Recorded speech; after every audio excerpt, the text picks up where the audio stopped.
Françaises, Français, mes chers compatriotes, nous sommes en train de vivre des jours difficiles. Nous ressentons tous en ce moment la peur, l'angoisse pour nos parents, pour nous-mêmes, face à ce virus redoutable, invisible, imprévisible. La fatigue et la lassitude pour certains, le deuil et le chagrin pour d'autres.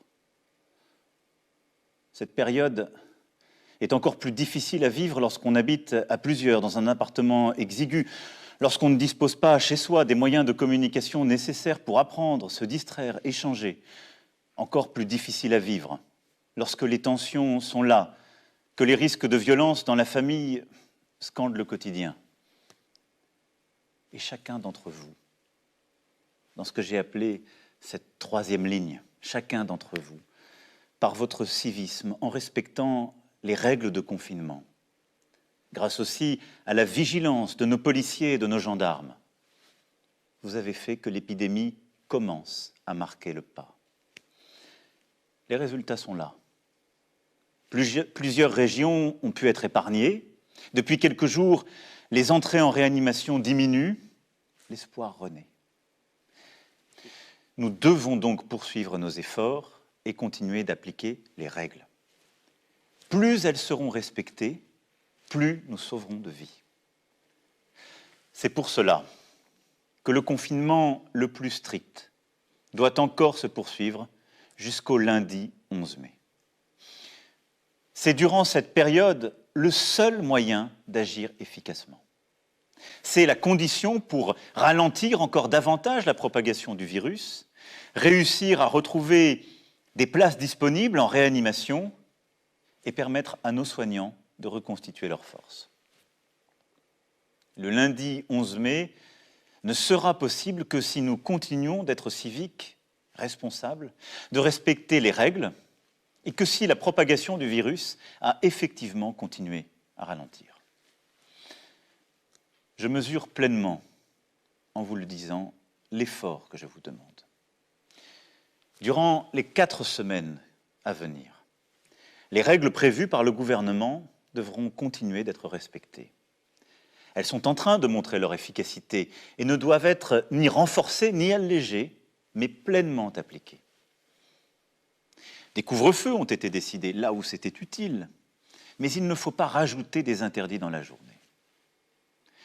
Pour notre vie quotidienne, il faut continuer, lorsque nous sortons, à appliquer les gestes barrières, nous tenir à distance et nous laver les mains. Je veux aussi vous rappeler que tous ceux qui ont une maladie chronique ou souffrent d'autres maladies doivent pouvoir continuer à consulter leur médecin. Car il n'y a pas que le virus qui tue. L'extrême solitude, le renoncement à d'autres soins peuvent être aussi dangereux. Je souhaite aussi que les hôpitaux et les maisons de retraite puissent permettre d'organiser pour les plus proches, avec les bonnes protections, la visite aux malades en fin de vie, afin de pouvoir leur dire adieu.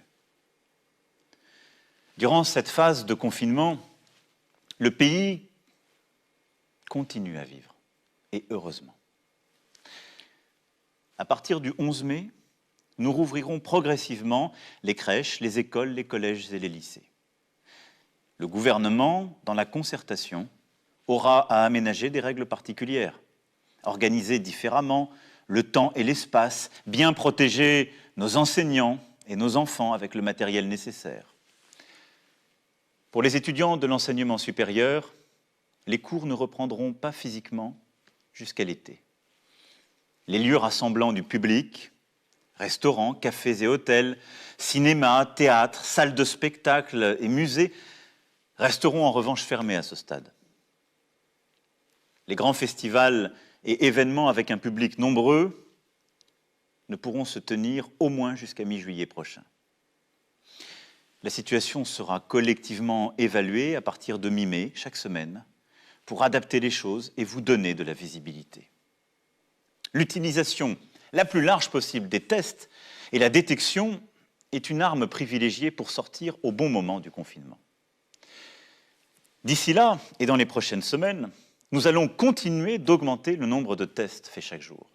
L'État à partir du 11 mai, en lien avec les maires, devra permettre à chaque Français de se procurer un masque grand public.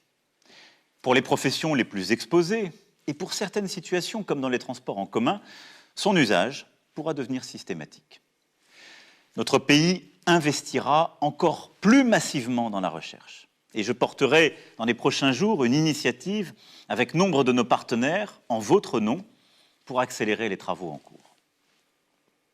La seconde voie, ce sont les traitements. Nous y travaillons depuis le premier jour. Il y a eu, je le sais, beaucoup de débats dans le pays. Toutes les options sont explorées. Et notre pays est celui qui a engagé le plus d'essais cliniques en Europe. J'ai tenu moi-même à comprendre chacune des options possibles, à m'assurer que tout était essayé dans les meilleurs délais et avec rigueur. Il ne s'agit pas de donner un traitement si on n'est pas sûr, mais de procéder à tous les essais cliniques pour que toutes les pistes soient poursuivies. Et croyez-le, nos médecins, nos chercheurs travaillent d'arrache-pied. Aucune piste n'est négligée, aucune piste ne sera négligée, je m'y engage. Sachons dans ce moment sortir des sentiers battus, des idéologies, et nous réinventer. Moi le premier.